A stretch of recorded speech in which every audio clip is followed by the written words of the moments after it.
Lang natin yung tanong ni Vitor Hakyaten, ano daw ang formula paano i-reduce yung voltahe gamit ang resistor. So may supply siya na 12 volts at may load o may bulb siya na 3 volts. So ganito yan. Gawa natin ng diagram. So ang supply voltage niya galing sa 24 na battery. So 24 volts. And then ilan ang resistance para i-reduce yung voltahe papunta sa bulb. Sinabi niya na ang bulb niya ay meron siyang 3 volts. Wala siyang sinabi kung ilan yung current, ilan yung power. Bigyan na lang natin ng example to. Ang example na ibibigay natin, so sabihin na lang natin ito ay 5 watts. So medyo mataas-taas. Ngayon, ano yung resistance niyan? So balik tayo sa Ohm's law. So sa Ohm's law, kung titingnan natin yung Ohm's law, kung di natin kapisado, ito lang ang basehan natin. E ay R. So ang hinahanap natin ay R. R is equals to E divided by I. So kung i-derive natin yung formula, kukunin muna natin yung given niya. So ano bang given? So given natin, source voltage natin ay 24 volts. Yung voltahe ng ating bulb voltage is 3 volts.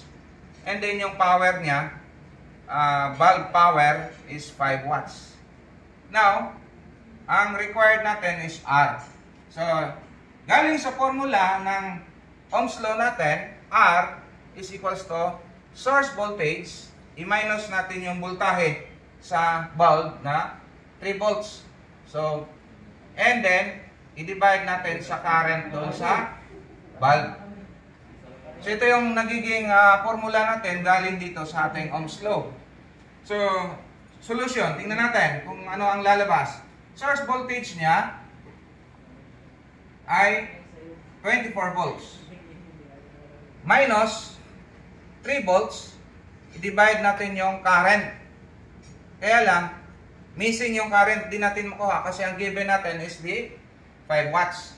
Kaya nga, ang gagawin natin, ko-convert muna natin sa current yung power na given.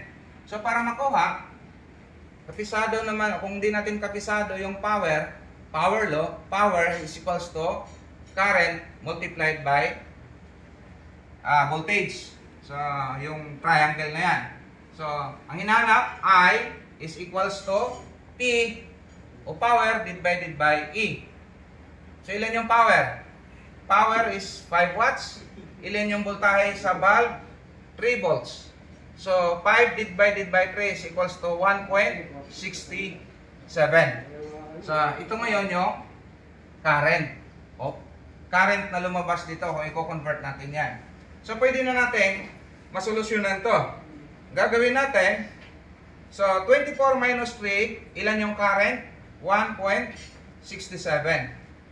So, 24 minus 3 is equals to 21 divided by 1.6. So, ang sagot nito is 12.6 ohms. So, ibig sabihin pala, ang resistance na ilalagay mo dito ay 12 volts. So, pwede mong, 12 ohms ang ilalagay mo. I-reduce natin ito. Wala ka namang mabiling 12.6 yan. So, kung anong pinakamalapit? 13 kung meron ka makuha or 12. So, itong 12, siya ngayon yung magre-reduce o mag-lilimit ng current para ma-reduce natin yung voltahe papunta sa load natin.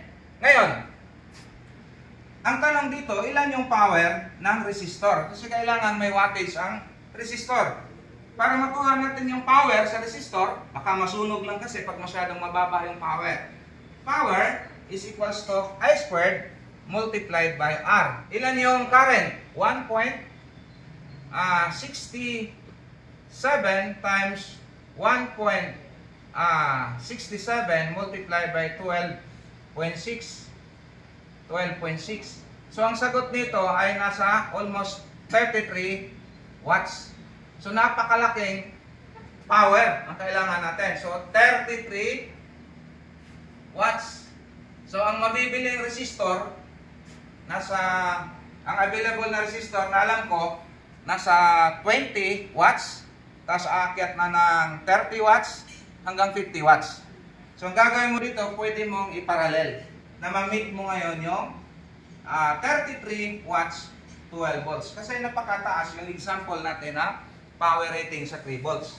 So kung ito ay LED, mababa to siya. Usually ang LED natin, kung LED ang ilalagay natin, pinakamataas na current sa LED is nasa 0.03 ampere. So kung ganun ang ilalagay mo, LED, babagsak to. Baka hindi pa abutin to ng 1 watt. Basta 1/2 watt lang yan.